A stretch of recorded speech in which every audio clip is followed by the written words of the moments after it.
All right, welcome back everyone to Weather for Weather Geeks, the midweek edition. It's Wednesday the 13th of January 2021, and today, as promised, was a better day. After a very gloomy day yesterday, today, we finally had some sunshine. Let's start this evening with our time-lapse video. This is 224. We're looking towards the Poland area, eastbound here on 224 in the Boardman area. Looking east towards Poland, and some hazy skies today, some filtered sunshine, but it was a lot brighter than it was yesterday.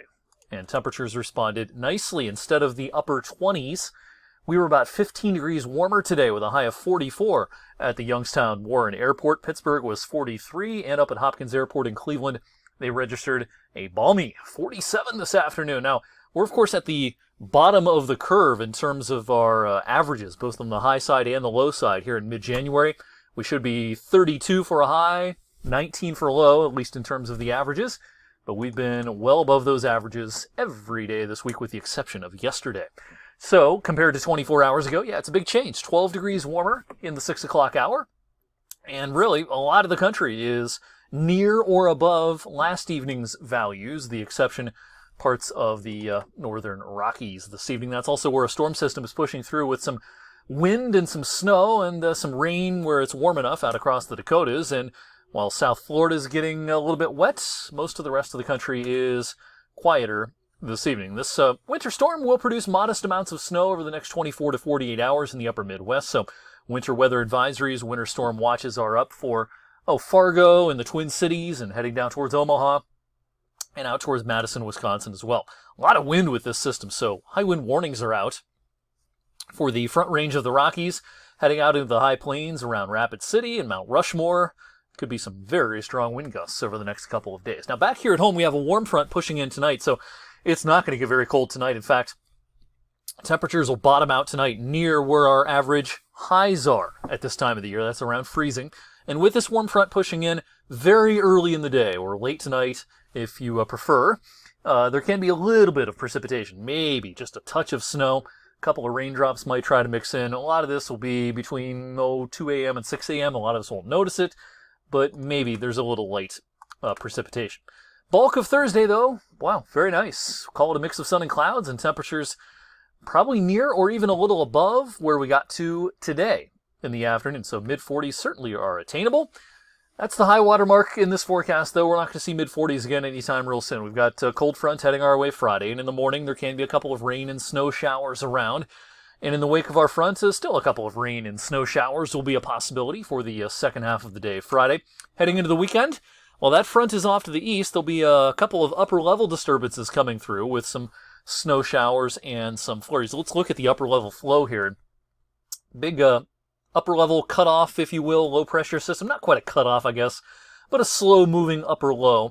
All these red colors, that's the fancy meteorological term for it is vorticity. In other words, spin about 18,000 feet up, and when you have spinning motion at that level, that tends to cause air in the lower levels of the atmosphere to rise, and rising air leads to clouds and precipitation. Underneath this upper low, the atmosphere will be pretty unstable this weekend, so I think there'll be some snow showers and some flurries. On Saturday, that first chunk of energy moves off to the east Saturday night, and then a secondary low-pressure system in the upper levels moves in for Sunday, and again, another round of snow showers and flurries. Now, accumulations with both of these disturbances will be fairly modest, but especially after dark Saturday, and then again after dark on Sunday, we might have some surfaces that get a little bit slick. But overall, accumulations will be, again, pretty modest with this over the weekend. Here's a look at our current model spread from Saturday through Sunday night.